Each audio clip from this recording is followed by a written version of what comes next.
एका गावात एक अत्यंत गरीब शेतकरी राहत होता. त्याचे नशीब इतके खडतर होते की वर्षभर कष्ट करूनही त्याच्या पदरी फारसे धान्य पडत नसे. तरीही तो आणि त्याची पत्नी अत्यंत श्रद्धाळू होते. त्यांच्याकडे जो कोणी अतिथी येत असे त्याला ते उपाशी राहूनही अर्धी भाकर का असेना पण आनंदाने भरवत असत. एके दिवशी दत्त महाराज एका वृद्ध भुकेल्या संन्यासाच्या रूपात त्या शेतकऱ्याच्या दारात आले. तेव्हा दुपारची वेळ होती. शेतकऱ्याच्या घरात फक्त एकच भाकरी शिल्लक होती, जी त्याने आणि त्याच्या पत्नीने वाटून खाण्याचे ठरवले होते.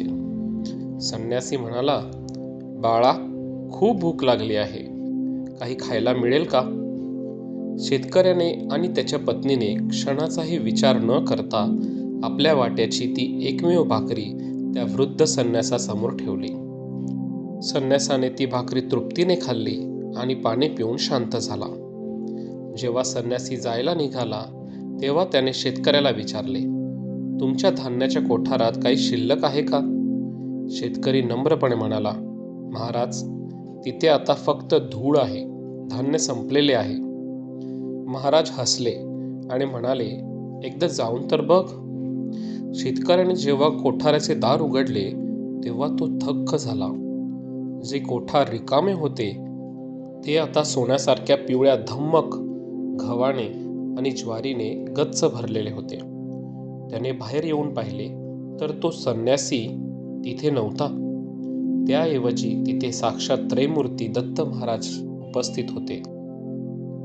दत्त महाराज म्हणाले, "जो दुसऱ्याची भूक भागवतो त्याला मी कधीही उपाशी झोपू देत नाही. तुझा निस्वार्थ भावच तुझे नशीब बदलण्यास कारणीभूत ठरला आहे." अन्नदान हे सर्वश्रेष्ठ दान आहे. जेव्हा आपण आपल्याकडे असलेल्या थोड्या गोष्टीतील काही भाग गरजूंना देतो तेव्हा ईश्वर त्याचे 1000 पटीने परतफेड करतो. मित्रांनो, तुम्हाला ही छोटीशी गोष्ट कशी वाटली हे कमेंटमध्ये नक्की कळवा आणि श्री गुरुदेव दत्त लिहायला विसरू नका. धन्यवाद.